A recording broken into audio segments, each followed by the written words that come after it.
ما أريد من هذا الشعب إلا أن يزيد في الحمد والشكر إلى الله عز وجل، ويزيد من محبة الوطن، ويزيد من العمل ومضاعفة العمل لما يسعى فيه من خير له وللدولة والأهل. هذا اللي أنا أدوره من الشعب، وربنا إن شاء الله يوفقنا جميعا على ما يحب ويرضى.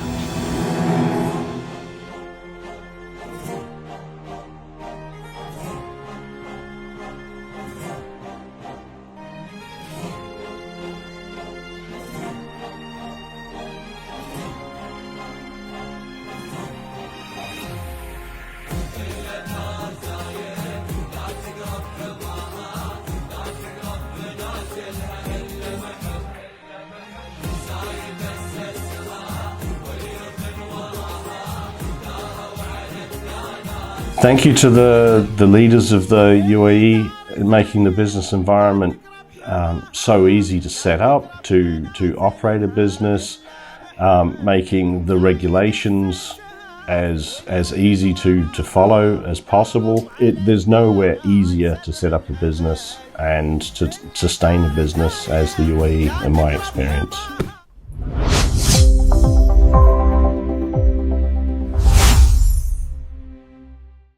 Once again, ladies and gentlemen, welcome to another episode of Pearls of Union. In a digital world that we live in today, security is no more optional, it's actually a survival method. CyberWarden today protects what companies doesn't afford to lose: data, systems, and even the trust of customers. Behind it today, a leader who focused on staying one step ahead. Please welcome with me the General Manager, Mr. Andrew Maclachlan, the General Manager of CyberWarden Company. Hello, Thank you. Mr. Hi, how are you today? Good, thanks. I'm going to start asking you a couple of personal questions to know you better, and then we're going to move on. Absolutely. Okay. So first of all, can you tell us more about your journey until you got here for this position of the company, how your education process was? So for the company, I'm the founder and general manager. It was founded about 2 years ago, and yeah, we're doing okay. In terms of the journey, I've worked in IT and cybersecurity so IT in general for 30 years, cybersecurity for 20 years, and it's sort of blended from general IT all the way to pure cybersecurity along the way. So it's not just been one or the other. It's just a long experience and specializing. Everything. Yeah, absolutely. Yeah. Where did you start your study process? I studied forestry of all things in New Zealand at the University of Canterbury, and I like a lot of entrepreneurs, I guess. I dropped out of university before I finished, but yeah, and then started working in IT pretty much immediately. That's an amazing journey. Yes. So what's some of the exceptional experiences that you went through with this journey? Because I've worked in a lot of countries. I've got to meet a lot of people. I've got to understand a lot of different cultures.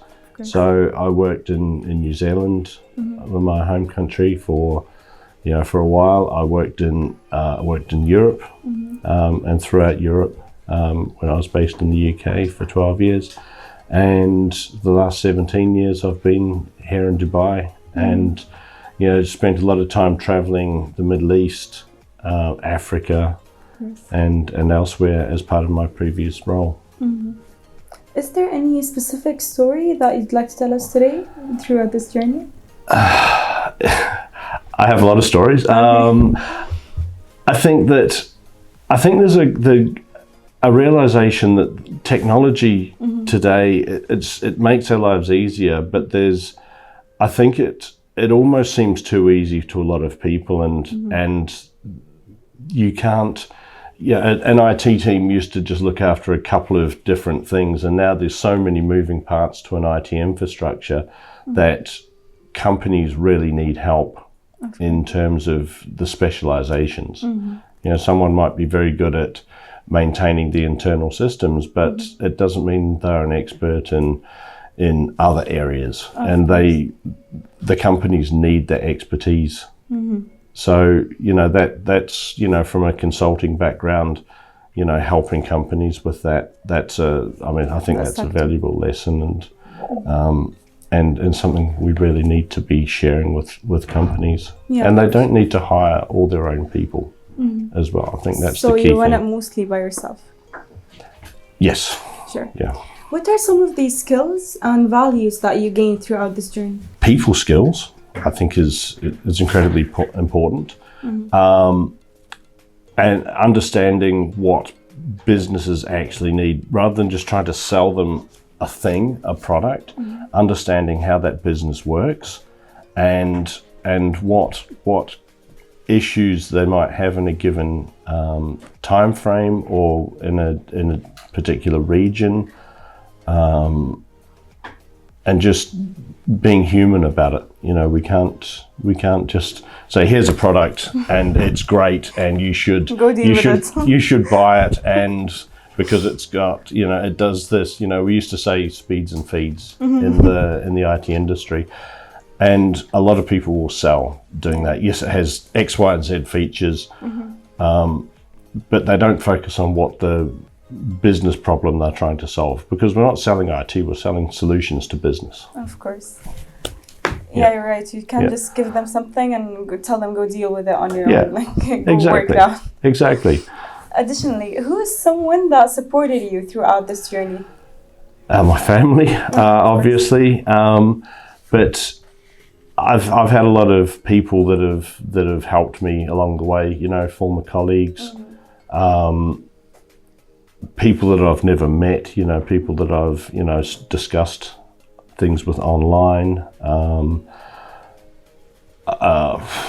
Strangers. I think that there's, you know, and then look, there's too many to name, but it's you know, the world is a village, and I think you have to you know, leverage whatever you can, and you know, I think so many people, just even if they come up and say, your product doesn't have this feature, I need this feature, can you help with this? You know, that's a huge help to me as a running a business and providing a platform to customers, because they can feed back what they want to see, what they need. Yeah, it's basically learning something new every day from someone new.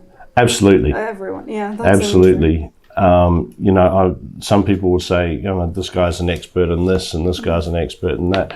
No, we don't know everything. Of course. And I think, you know, we can always learn from our customers, from strangers, from whatever. I think every day is a school day. Of course, you can have someone walking in with a new idea and it just pops up and you put something new. That's amazing. Yeah. Actually, regarding that, I'm gonna start asking you about WARDEN itself. Sure. So, what was the vision behind it? How did it come to life? How was it founded? When?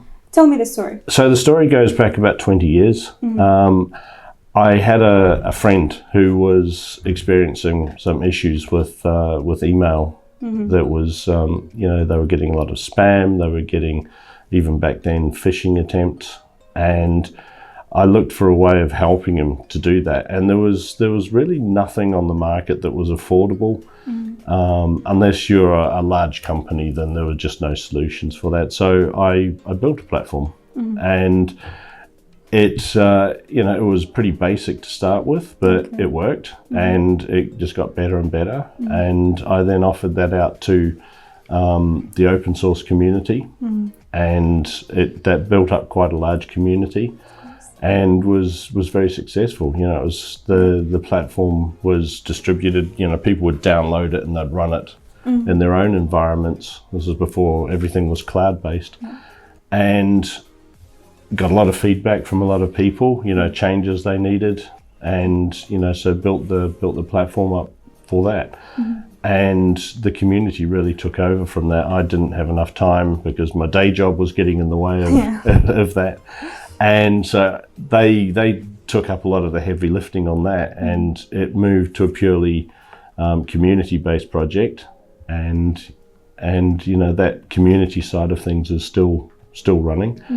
20 years later, that's a very long time for a community project. That's a whole life by itself. Yeah, and then just in the last couple of years, I identified an opportunity to help businesses in the UAE, and when I left my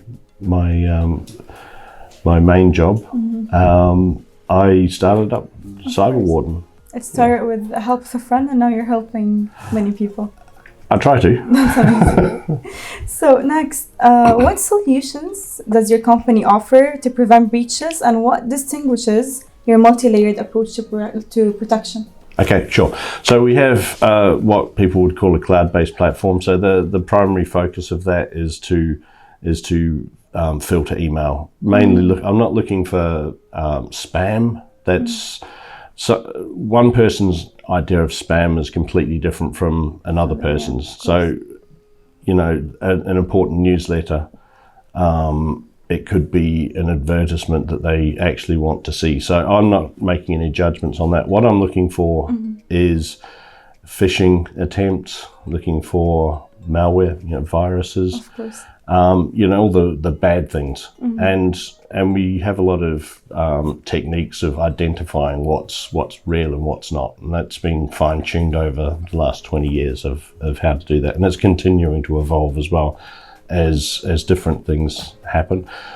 The next part of that is business governance. So how does a business operate in terms of securing their own business? So we help businesses with advice on that. From two-person control of paying invoices, because that's a big problem. Fake invoices is a huge issue. Yeah. So we say, look, okay, so let's say something gets through the automated platform, then this invoice, does it look genuine? Have you got any questions over it? Normally maybe the invoice is, for a certain amount, and it looks okay. It looks okay, but they said, oh, we have a new bank account. How do you manage that? So those business processes, and then that leads into awareness. How do the cyber criminals operate? What to look for? How to identify phishing, and how does it work? So that awareness. So those are the three main focuses. And then we also help customers with, if they do get a breach, how can they recover? So we offer backup services as well.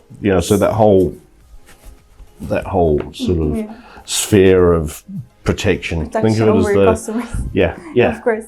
So you protect them from many stuff, like malware, viruses, and even phishing, as you said. Yes. But you mainly focus on small and medium-sized kind of companies. Correct. Why do you think they're more vulnerable to cyber attacks, and how do you prevent them, and how is it affordable? So they don't typically have the budget to hire a cybersecurity expert, and that's understandable. A cybersecurity person can be expensive, right? So how do we make that affordable? Well, they're only paying for a small portion of the time, right? So we have a lot of automation in place, so it's just computers doing computer things, right? So that takes up the vast majority of it. If they need awareness, then we provide that. If they need business process, we can provide that. The backup services, it's all automated, so we don't have to do anything. So there's no one changing tapes in a tape drive or changing discs or anything like that. So it just by automating the process, it makes it a lot cheaper. And we can and because of our purchasing power, we can get discounts on a lot of the things that they couldn't get individually. So in simpler words for our general audiences, you basically break those services and customize it depending on what the customer is asking for specifically. Yes. Okay. And to fill those gaps in knowledge. So they may have an IT person already, but they're not an expert in cyber. So we just help them by filling that area. Just like if you have you hire an outside accountant. It's exactly the same thing. That's an amazing point. Yes. Why do you think that the small and medium-sized companies are more vulnerable to cyber attacks? just because they don't have the budget and the knowledge, and yeah, they don't have the awareness. You know, they think, oh, I'm just a small guy, no one's interested in me. But if we look at recent figures from the Dubai Economic Development Board, then 85% of businesses or more are small to medium businesses in Dubai, but also throughout the UAE. You know, every little shop you drive past, they're a small business, and they all need protection.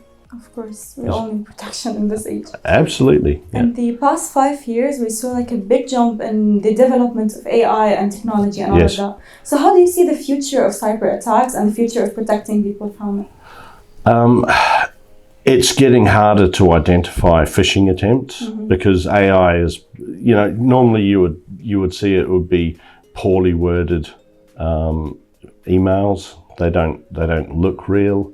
But now they can copy logos, they can construct them very, very well. The language is good, so whether it's English or Arabic or whatever, it seems right. English or Arabic may not be the first language of the person, or they may not have any knowledge of those languages, but the AI will make those, make the grammar correct. It'll make put the punctuation in the right places. It looks good. So that makes it a lot harder, but also developing new techniques as well to find holes in existing systems. So of course. It really has sped up their development. Talking about the future of the threats by cybersecurity, what do you think the future of cyber warden would be? How do you see the vision of it? Well, as new threats evolve, we will evolve as well. Nothing is ever fixed in place. So, as I'm seeing, what we see is a lot of attacks on mobile devices now. So outside of the traditional email attacks, we see a lot of attacks through WhatsApp and other messaging platforms, whether it's Signal or Telegram or whatever. And they're or even SMS, and they're now starting to become a problem. So, a lot of that just comes down to awareness training. Because those platforms are encrypted, we can't get inside them. We can't look at those messages and filter them. So we just have to, make people aware of what they can do. What does everything look like? We can't protect everyone all the time, but we can at least give them the tools that they need, the knowledge to be aware of what's going on and maybe be suspicious. I mean, we use QR codes as an example. You go to a restaurant and you'll see a QR code, or you go to a car park and it says pay here, and you take a photo with your phone. You don't take much notice of where it's going to. And in Europe and elsewhere, we're starting to see people that where you do pay, they'll put a sticker on with their own code. And so you're paying some criminal the money for your car parking. But when you leave the car park, the barrier doesn't rise. So you still have to pay the person. But the other person's stolen your money, they've stolen your credit card details. It's a real problem. We haven't really seen something like this here. Thank you for letting us know about that. So the QR codes are a threat that most people just don't understand. So I think that, just spreading that awareness, I wouldn't, there's no limit to those threats. I mean, we've all received the emails the SMSs saying they're from Aramex or from Emirates Post. You have to pay a couple of dirhams to release something from customs or whatever, just identifying those. And everyone's always expecting something to be delivered all the time. So just identifying those, like, well, actually no, these, if we're expecting something from Amazon, then the prices are all included in Amazon. We don't need to pay extra. And look at the addresses that they're coming from. I'll give examples to customers and say these are fake. these are real ones. Yeah. That's amazing. You let them know what's fake and what's real. Yeah, I show through examples, Yeah. just from screenshots of things that I've received. Everyone receives them. We From can your all be. experience as well and your expertise. Yeah. Of course. Yeah. Thank you so much for letting us go on this journey of the company of yours. And additionally, lastly, what advice do you have for my generation or the younger people, let's say, who is passionate about this sector because it looks really complex to them, but you're simplifying for us today? Yeah, I think part of it is really to try and understand how things work. I think rather than just be a consumer of products, to try and understand how things work. And if you want to be involved in cybersecurity or IT, I think you have to be inquisitive. You have to try and figure out how things work and just go from there. It's that engineering mindset. Of course. Thank you so much, Mr. Andrew. It was a really inspirational and actually interactive conversation. Thank you, our audiences, for watching this episode for today. Today, we knew more about WARDEN and how to protect your data and systems, and about Mr. Andrew, himself, and the company. Thank you. I'll see you on the next episode.